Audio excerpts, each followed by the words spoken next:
पशु चर्म धारण कर ना जाने किसके ध्यान में लीन रहता है तुम्हारा पाखंडी शिव। उसकी तुलना मेरे साथ भगवान सर्वश्रेष्ठ जलंधर के साथ, यदि वो स्वयं भगवान है तो किसके ध्यान में लीन रहता है? वे तो निरंतर अपने ही ध्यान में खोए रहते हैं, स्वयं में ही रमे रहते हैं महादेव, क्योंकि वो ही शक्ति और शांति दोनों के ही स्रोत है। इसलिए उनके मुख पर सदा आनंद और संतुष्टि का भाव रहता है। अलौकिक, अद्भुत, परम आनंददायक है महादेव शिव के दर्शन, जो कोटि कोटि जन्मों के कठिन तप के बाद ऋषियों, देवताओं और उनके भक्तों को प्राप्त होता है। सभी उन्हीं से जन्म पाते हैं और अंततः उन्हीं में विलीन हो जाते हैं। हम भी यही आस लेकर उनकी साधना रूपी प्रयास कर रहे हैं। किंतु जलंधर जी, आप तो उस उथली नदी के समान हैं, जो छलकती जाती है। अपनी अज्ञानता के कारण अहंकारी बन धीर गंभीर सागर की गहराई को समझे बिना उससे स्पर्धा करने का दुस्साहस करती है, किंतु सागर को प्रभावित नहीं कर सकती। अहंकार और क्रोध जैसी दुष्टता की जननी है अज्ञानता जलंधर जी। यहाँ महादेव पुत्रों से उनको लेकर प्रश्न करना आपकी अज्ञानता का ही लक्षण है। आप उनकी शक्ति, उनकी महिमा से परिचित नहीं, तो प्रथम पूज्य होने के नाते महादेव की वास्तविकता, उनकी महानता से आपका परिचय करवाना मेरा कर्तव्य है। बस करो, हमें तुमसे कुछ भी सुनने या जानने की कोई वृंदा, बोलने दो उसे। इतना जो गुणगान कर रहा उस महादेव का, तो मैं भी तो सुनूं। कौन है ये शिव? क्या विशेष है शिव में, जिसकी क्रोधाग्नि से उत्पन्न हुआ मैं, जिससे कहीं अधिक श्रेष्ठ हूं मैं? हाँ? क्यों प्रसन्न कर रहे हो इसे? ये जो भी वस्तु है, इसकी पूजा क्यों करते हो तुम? शिवलिंग है ये, इसका कोई स्पष्ट स्वरूप नहीं, इसलिए एक प्रकार से आपका इन्हें वस्तु बुलाना उचित है, क्योंकि ये अरूपी हैं। भगवान के निर्गुण रूप का प्रतीक है, क्योंकि भगवान का कोई रूप नहीं और उनके अनेकों रूप हैं। इसलिए उन्हें किसी एक रूप में कैसे बांधा जा सकता है, किंतु ध्यान से देखने पर एक स्पष्ट आकार, एक रूप भी दिखाई देता है, अर्थात ये एक रूपी भी है, भगवान के सगुण रूप का प्रतीक है, जो उचित भी है, क्योंकि सर्वव्यापी भगवान का वास तो सभी चर अचर जीवों में है, तो इस रूप में क्यों नहीं? जिसे आप वस्तु पुकारते हैं, वास्तविकता में वो महादेव का सबसे पावन, सबसे पवित्र स्वरूप शिवलिंग है ये। तुम्हारे अनुसार ये किसी में भी है, ये रूपी भी है, आरूपी भी है, निर्गुण भी है, सगुण भी है, तो अपनी पूजा के लिए यही रूप क्यों चुना इसने?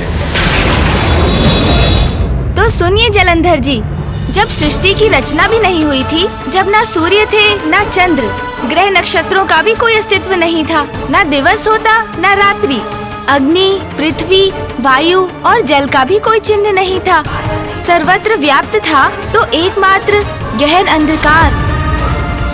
किंतु उस गहन अंधकार में भी एक शून्य रूपी परम शक्ति, परमेश्वर निराकार रूप में व्याप्त थे। और जब पुनः सृष्टि की रचना का समय आया, तब उन निराकार परमात्मा ने अपनी लीला से परम पुरुष शिव और उनके साथ शक्ति को प्रकट किया।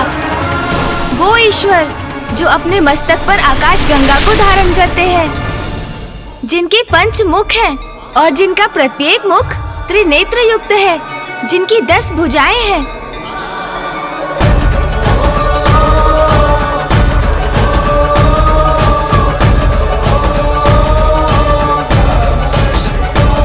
जो त्रिशूलधारी है, उनके श्री अंगों की प्रभा कर्पूर समान श्वेत गौर है। उन्हीं परम पुरुष ईश्वर जगत में शिव, शंभु, महेश्वर और महादेव रूप में विख्यात हैं। और माँ आदि शक्ति अष्टभुजाधारी है। सर्वभूतेषु शक्तिरूपेण संस्थिता। नाना प्रकार के आभूषण उनके श्री अंगों को सुशोभित करते हैं।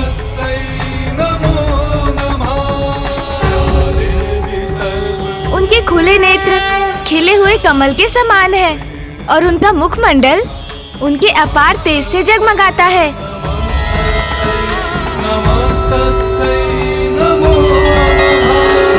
जगत पिता महादेव, माता आदि शक्ति, पिताश्री और माँ, आपको हमारा नमन।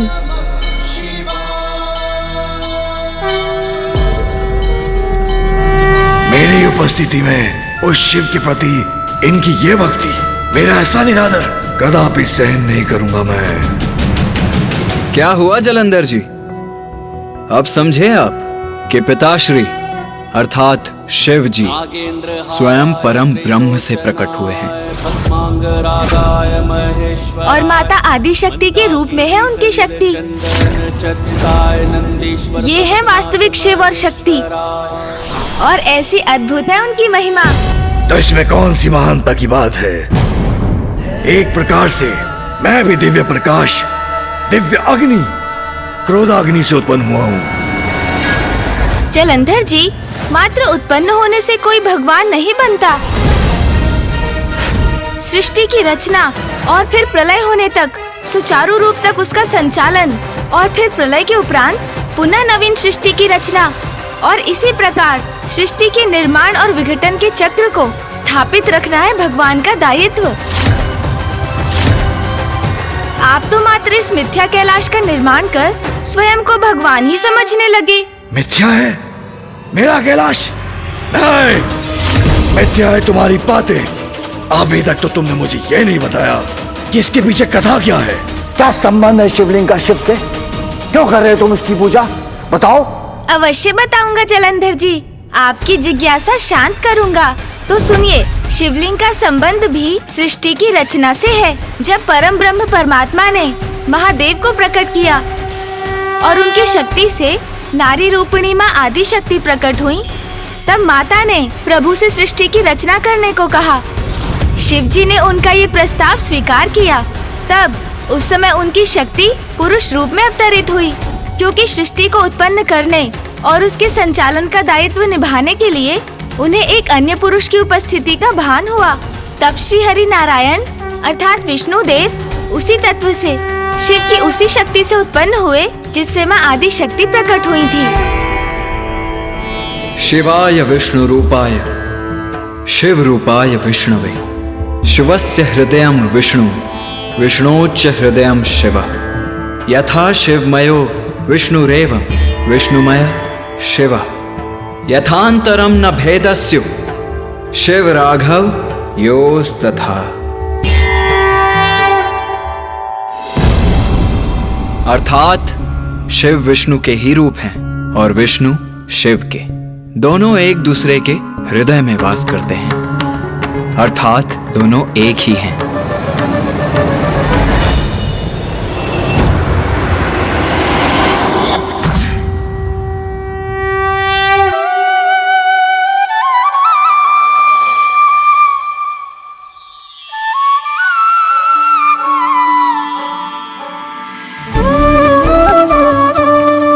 विष्णुदेव, अब आप तप में लीन हो जाइए, क्योंकि तप ही समस्त कार्यों को पूर्ण करने का साधन है।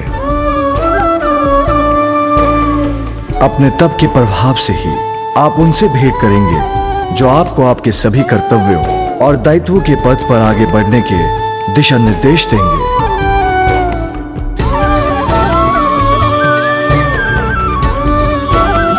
और महादेव शिव जी के निर्देश अनुसार विष्णुदेव गहन तप शयन में लीन हो गए, जिसके परिणाम स्वरूप उनके अंगों से अनेक जलधाराएं प्रस्फुटित हुईं और वही ब्रह्म रूप जल अपने स्पर्श मात्र से समस्त पापों के लिए विनाशकारी सिद्ध हुआ, क्योंकि स्वयं परम पुरुष विष्णुदेव स्वयं उस नार अर्थात उस जल में शयन करते थे, इसलिए उनका नाम नारायण जगत में प्रसिद्ध हुआ। वैसे जलंधर जी, जैसे आपके मन में महादेव को लेकर इतने प्रश्न उत्पन्न हुए, वैसे ही प्रश्न एक बार ब्रह्मदेव के मन में भी उठे थे। ब्रह्मदेव एक और नवीन कथा प्रारंभ कर दी। शिव, विष्णुदेव, आदि शक्ति की कथा में ब्रह्मदेव कहां से आ गए? भैया, ये नवीन भगवान तो पूर्णतया ज्ञानी है। ब्रह्मदेव की उत्पत्ति कैसे हुई ये भी नहीं ज्ञात इन्हें।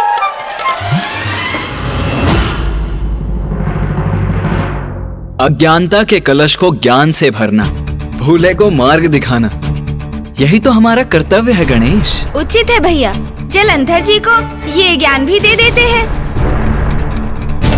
मुझे ज्ञान का दान दोगे तुम?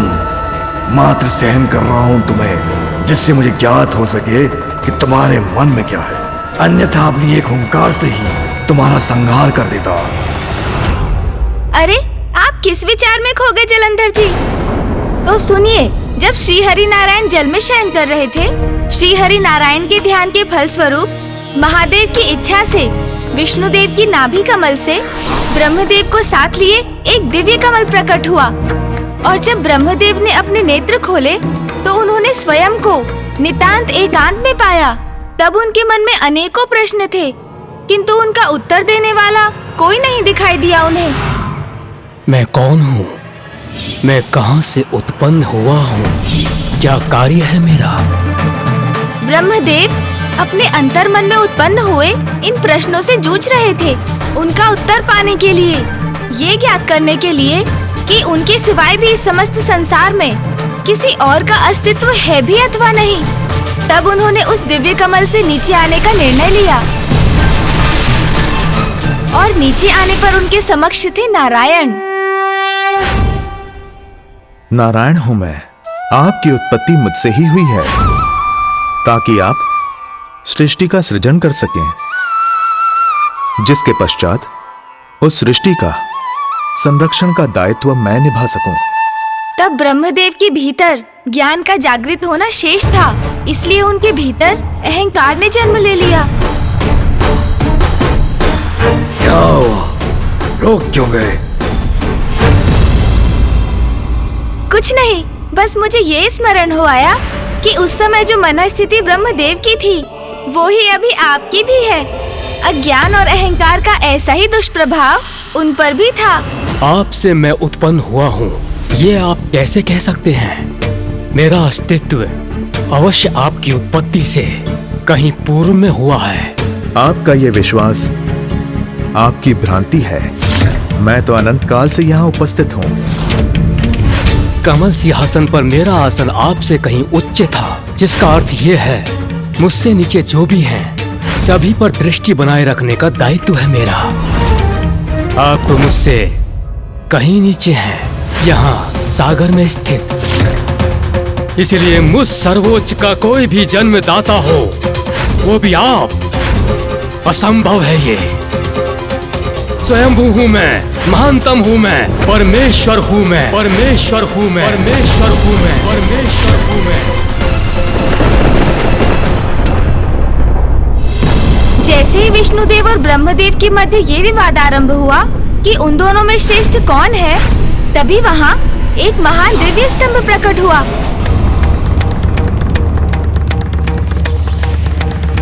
आप दोनों में महान कौन है, इसका निर्णय करने के लिए आप दोनों को इस अग्नि स्तंभ का और छोर ज्ञात करना होगा। जो सर्वप्रथम इसमें सफल होगा वही श्रेष्ठतम कहलाएगा। उचित है, उचित है।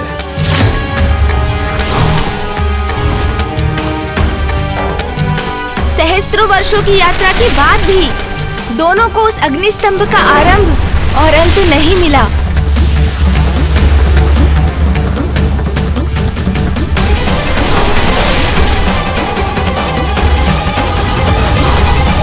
दोनों निराश होकर लौटने पर विवश हो गए और अचंभित होकर उस अग्नि स्तंभ के विषय में विचार करने लगे।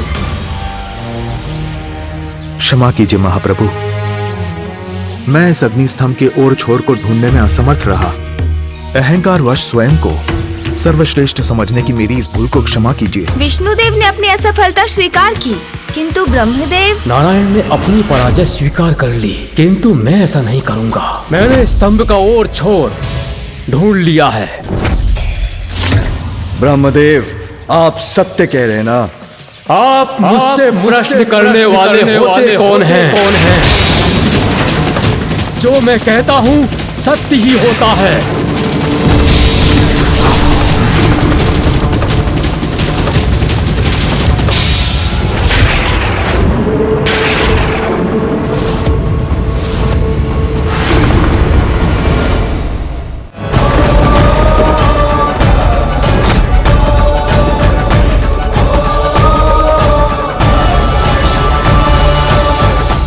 आपको कोटि कोटि नमन प्रभु। आपके इस साकार रूप में आपके दर्शन पाकर मैं कृतार्थ हुआ। कौन है आप? मैं आपको नहीं मानता। मैं ब्रह्मदेव हूँ, सर्वोच्च हूँ, परम ब्रह्म हूँ मैं। तुम कौन हो?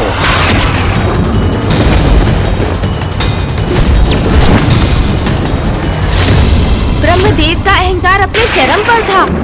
उनके मिथ्या वचन और अहंकार से महादेव क्रोधित होने लगे और तब क्रोधवश महादेव ने ब्रह्मदेव को उनके अहंकार का दंड देने के लिए काल भैरव को प्रकट किया।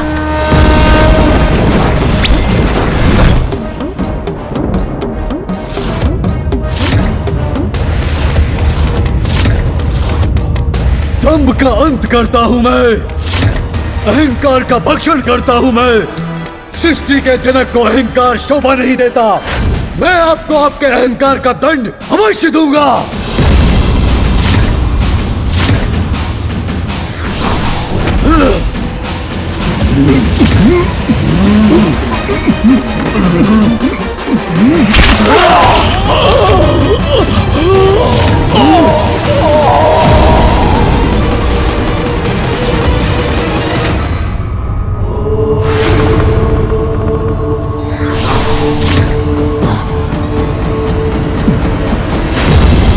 क्षमा प्रभु, मुझे क्षमा कीजिए।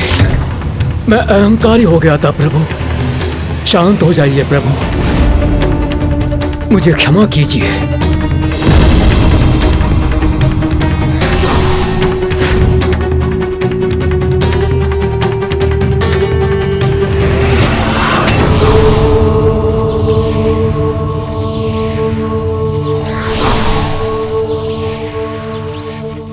और तब विष्णुदेव और ब्रह्मदेव को उस दिव्य अग्नि स्तंभ में ओम के दर्शन हुए और ओम का नाद भी सुनाई दिया। अग्नि स्तंभ के उत्तर भाग में उकार का, मध्य भाग में मकार का और अंततः दक्षिण भाग में अकार का दर्शन हुआ। इन्हीं तीनों ध्वनि के संयोग से ओम का संचार हुआ।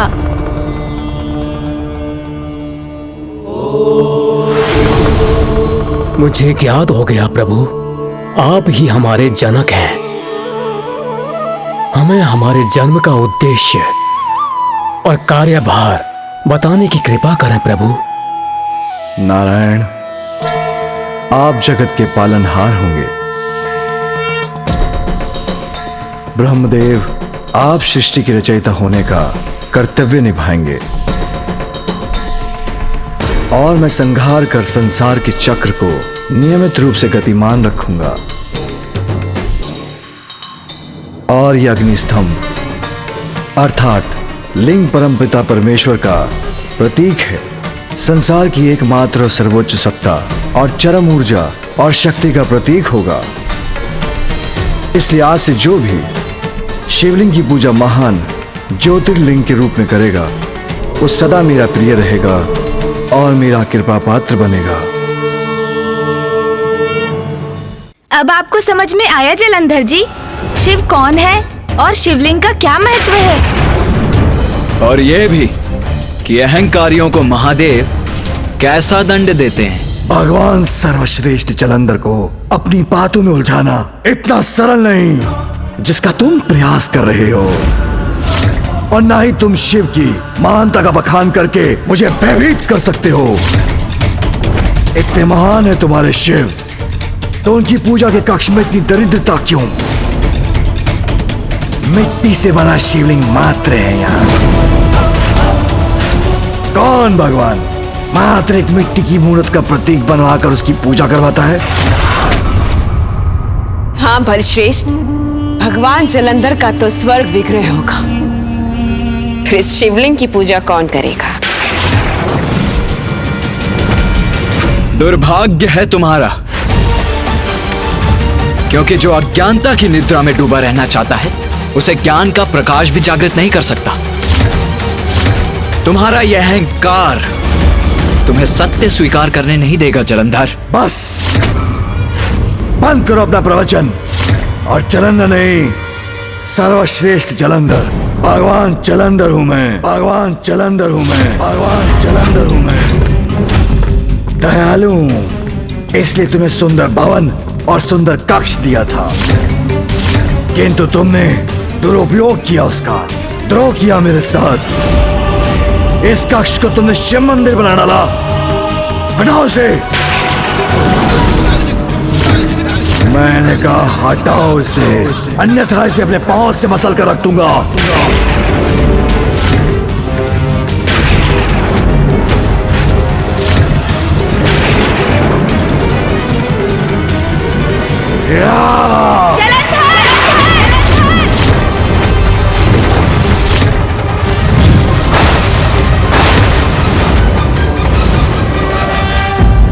अहंकार व्यक्ति का विवेक हर लेता है और उससे अपराध करवाता है।